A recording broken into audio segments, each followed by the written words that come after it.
From our standpoint, Stan was an excellent victim because his memory was so good. He told the story the same way each time, from start to finish, with a great deal of detail. He remembers that he was near the airport because he heard planes flying low, or that he remembers the tile pattern on the floor in the lobby of the building that they took him to.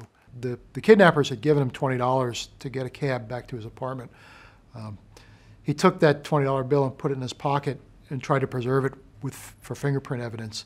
Probably the two most important leads that panned out from Stan were Stan's description of the vehicle as a 1998 Lexus, dark color, and the cell phone. We ran all the 1998 Lexuses in New York City and the southern counties and came up with maybe 20 names. There turned out to be a similar crime that happened in Manhattan where a guy was taken, and his name was Steve. One of the things taken from Steve was a cell phone that Stan had heard the kidnappers talking about. They gave a partial number, 5 or 6 digits, and Stan remembered those numbers.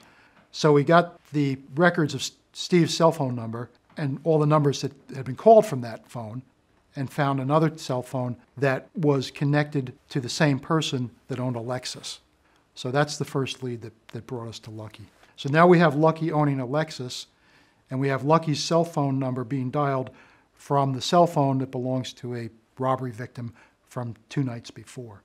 I guess it was pretty unusual for somebody to keep that good a track of clues, but then you got to remember too, he's a prosecutor. He's taking cases like this to court, and he knows that you don't know what part of the evidence is going to be important until you start doing the investigation. You know, he's trying to remember everything because he doesn't know what's going to be the important part, and the details are what solve the case.